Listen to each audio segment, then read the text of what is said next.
Keberuntungan, sebagaimana kesialan, adalah soal bagaimana kita mengarahkan orientasi. Kemana kita menghadapkan wajah kita, kesitulah kita memandang. Jika Anda menghadapkan pikiran Anda pada hal-hal suram, Anda tidak menyediakan ruang di dalam kepala Anda untuk memperhatikan hal-hal yang cerah.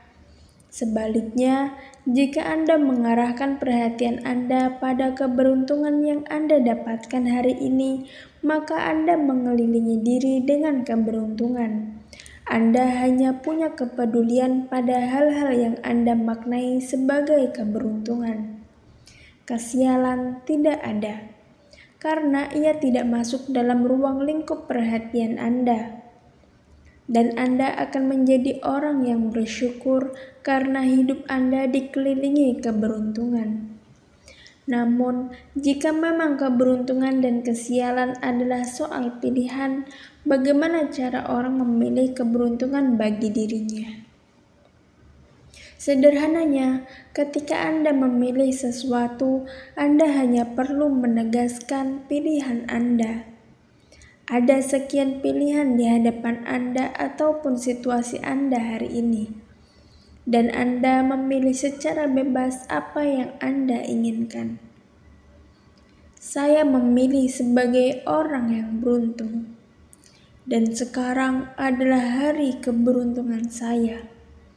Saya memilih meyakini bahwa saya orang yang beruntung, dan di masa depan saya lebih beruntung. Jika Anda pernah mengucapkan kalimat afirmasi dan pikiran sandar Anda berontak menyatakan bahwa Anda sedang menipu diri sendiri, maka kata memilih akan melumpuhkan perlawanannya. Anda memilih, dan itu bukan sesuatu yang menghantam kekuatan negatif yang mungkin akan mengganggu Anda. Pendeknya, Anda memiliki hak pilih untuk menjalani hidup Anda sendiri. Tidak peduli bagaimana beratnya kondisi hidup Anda. Waktu yang paling tepat untuk menegaskan pilihan adalah ketika Anda baru bangun tidur, dan ketika Anda hendak tidur.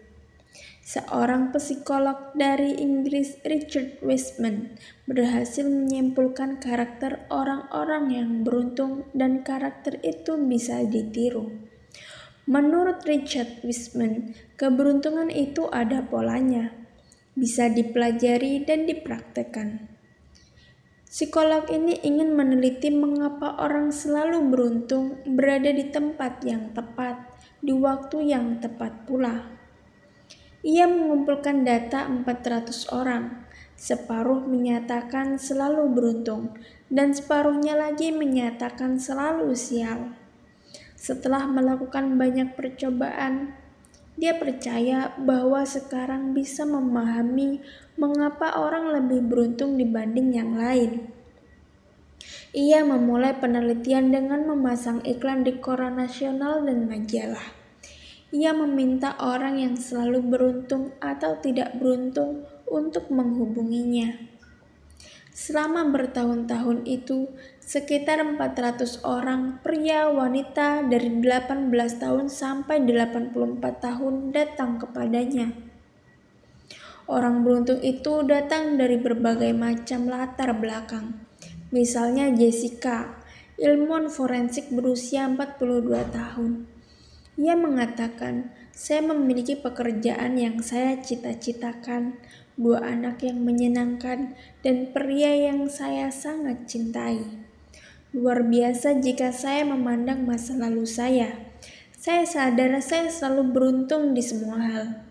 Sebaliknya, Caroline, perawat berusia 34 tahun, merasa sebagai orang yang selalu sial.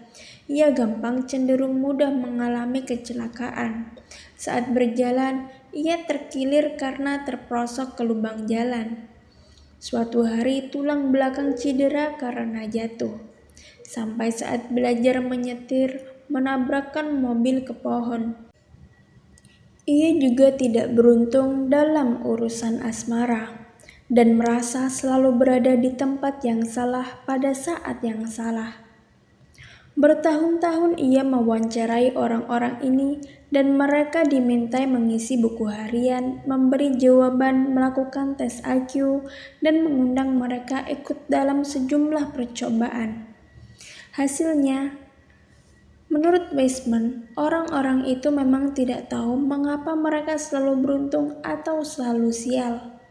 Namun, menurut penelitian Weisman, pikiran dan perilaku mereka yang menyebabkan keberuntungan atau ketidakberuntungan itu.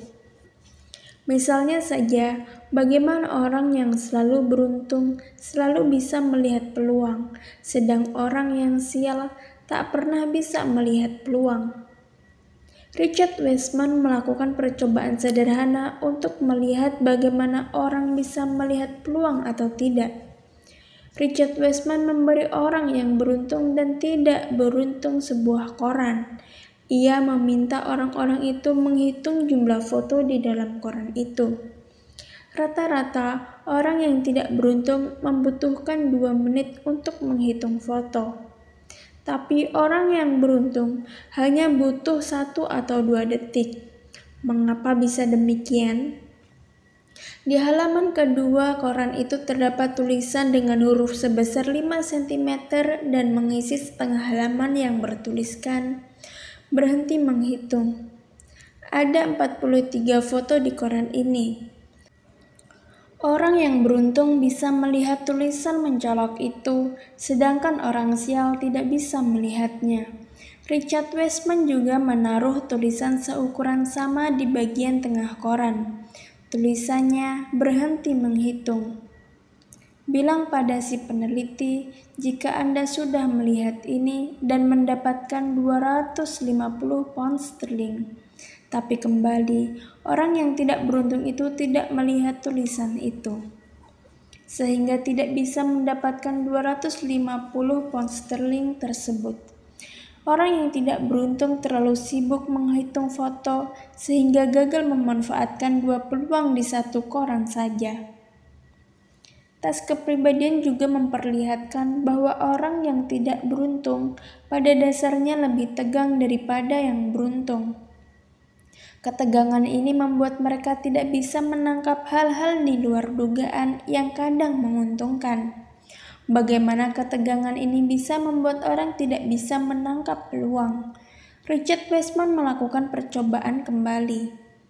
Sekelompok orang beruntung dan tidak beruntung diminta melihat kursor yang bergerak-gerak di tengah layar komputer. Tanpa ada tanda-tanda, sebuah titik besar kadang muncul di ujung layar.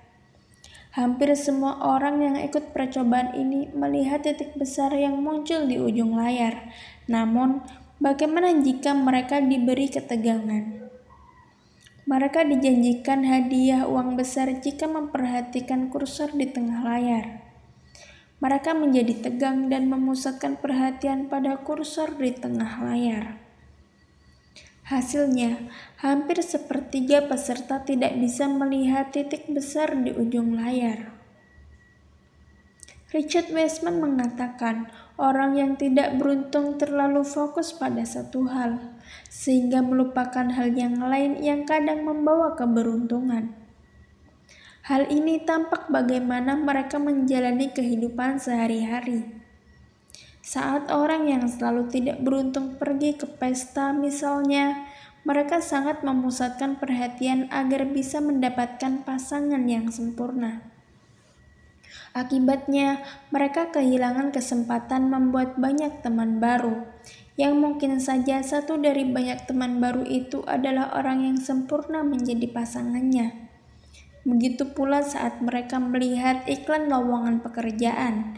Orang yang selalu tidak beruntung hanya melihat jenis-jenis pekerjaan yang mereka inginkan, padahal sangat mungkin ada pekerjaan lain. Orang yang beruntung lebih santai dan melihat yang ada di iklan-iklan lowongan, bukan sekadar mencari sesuatu. Berdasarkan kesimpulan riset yang Richard Weisman lakukan, ternyata orang-orang itu selalu beruntung karena hal-hal berikut. Yang pertama, senang memaksimalkan peluang. Mereka menjalani hidup dengan enjoy, tidak terburu-buru dan lebih santai. Mereka juga terbuka dengan hal-hal yang baru, senang bergaul dan menciptakan serta memanfaatkan peluang yang ada, menjadi karya nyata yang bisa memberi manfaat kepada banyak orang. Yang kedua, mendengarkan hati nurani. Untuk mengasah nurani, mereka terbiasa merenung, bermeditasi, berdoa secara khusyuk. Mereka memutuskan sesuatu karena panggilan nurani dan intuisinya, tidak terjebak pada banyak kajian dan analisa. Bila mereka yakin, mereka putuskan meski secara nalar tidak masuk akal. Mereka orang-orang yang memiliki nyali tidak takut gagal. Yang ketiga, yakin mendapat keberuntungan. Orang-orang yang hidupnya beruntung selalu yakin bahwa dia mendapatkan keberuntungan. Mereka sangat mensyukuri apa yang sudah mereka peroleh dan selalu memandang masa kini dan masa depan dengan keyakinan yang positif bahwa mereka akan mendapatkan keberuntungan. Dunia dipenuhi keberlimpahan sehingga tidak perlu merasa gelisah dan khawatir. Yang keempat, mereka yakin di balik kesialan ada selalu keberuntungan. Mereka selalu melihat ada hikmah di balik penderitaan, musibah, dan kesialan. Selalu ada pelajaran positif yang bisa diambil dari setiap kejadian, termasuk kesialan sekalipun.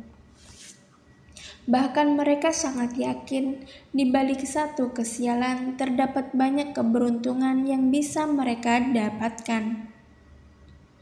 Seperti yang disebutkan dalam Al-Quran Surah Al-Insyirah ayat 5 yang berbunyi, karena sesungguhnya sesudah kesulitan itu ada kemudahan. Ayat ini pun diulang di ayat ke-6. Sesungguhnya sesudah kesulitan itu ada kemudahan. Menurut Profesor Quraish Shihab, ketika menafsirkan ayat ini, di balik setiap kesulitan yang kita hadapi, minimal ada kemudahan yang kita dapatkan.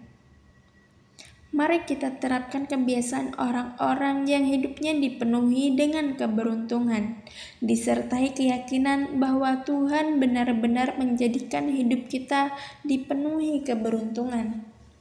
Bukankah Tuhan sesuai dengan prasangka hamba-Nya? Apabila kita berprasangka beruntung, maka beruntunglah kehidupan kita.